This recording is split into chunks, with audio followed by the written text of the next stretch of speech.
ஐயோ, இப்போ இந்த மெடிக்கல் பில்ஸ் எல்லாத்தையும் எப்படி பே பண்ணி முடிக்கிறது? உங்ககிட்ட ஹெல்த் இன்சூரன்ஸ் இல்லையா? அதுவா மச்சி கவரேஜ் பத்தல.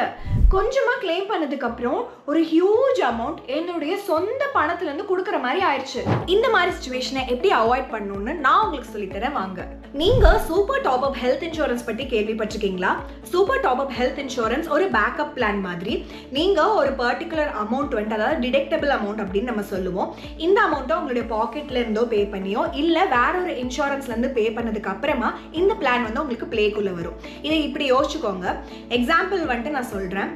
உங்களோட டோட்டல் டிடெக்டபிள் அமௌண்ட் 5 lakhs நீங்க வேற ஒரு இன்சூரன்ஸ் பாலிசியில செட் பண்ணி வச்சிருக்கீங்கன்னு வச்சுக்கலாம். உங்களுடைய டோட்டல் ஹாஸ்பிட்டல் பில் வந்து 8 லட்சம் வந்திருக்கு வச்சுக்கலாம்.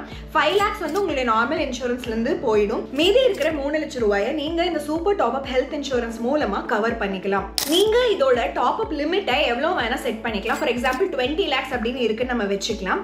எல்லா எக்ஸ்பென்சஸையும் throughout year multiple times நம்ம இதை கிளைம் பண்ணி யூஸ் பண்ணிக்கலாம். டிடெக்டபிள் அமௌண்ட் வந்து 5 லட்சம் ரூபாய் இருந்துச்சுன்னா அந்த அமௌண்ட் போனதுக்கு அப்புறம் மீதி இருக்கிற எல்லா அமௌண்ட்டையுமே இந்த super top up health insurance plan மூலமா கிளைம் பண்ணிக்கலாம். பட் ஏன் super top up health insurance plan use பண்ணலாம் அப்படிங்கிற டவுட் இருக்கும்ல.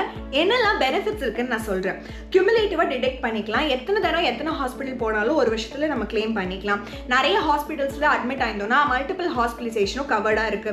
நிறைய கவரேஜ் கிடைக்கும் கம்மியான ஒரு பிரீமியம்ல. நமக்கு ப்ரீ ஹாஸ்பிட்டலைசேஷன், போஸ்ட் ஹாஸ்பிட்டலைசேஷன், இந்த சார்ஜ் எல்லாமே நம்ம கவர் பண்ணிக்கலாம். Day care, alternative treatment like Unani, Siddha, Ayurveda, homeopathy இதெல்லாம் எடுத்துக்கிட்டாலும் இதுல கவர் பண்ணிக்கலாம். கஸ்டமைஸ் பண்ணிக்கலாம் நம்மளோட டிடெக்டபிள், அதுக்கப்புறம் சம் இன்சூர்டு. இது வந்து இண்டிபெண்டன்ட் ஆஃப் பேஸ் இன்சூரர். அதுக்கப்புறம் நம்மளோட எம்ப்ளாயி ஹெல்த் இன்சூரன்ஸை என்ஹான்ஸ் பண்ணும். இது வந்து ப்ரீ எக்ஸிஸ்டிங் டிசீஸையும் கவர் பண்ணுது. கேஷ்லெஸ் ஹாஸ்பிட்டலைசேஷனும் பண்ணிக்கலாம். இந்த இன்சூரன்ஸ் வந்து நமக்கு அன்எக்ஸ்பெக்டடா ஃபினான்ஷியலா ஏதாவது பிரச்சனைகள் வந்துச்சுன்னா அந்த பர்டனை கவர் பண்றதுக்கு ரொம்பவே பயனுள்ளதா இருக்கும். இந்த காணொளி உங்களுக்கு பிடிச்சிருந்தது அப்படின்னா இன்சூரன்ஸ் அப்படின்னு கமெண்ட் செக்ஷன்ல கமெண்ட் பண்ணுங்க. மறக்காம க்ரோ தமிழை ஃபாலோ பண்ணுங்க.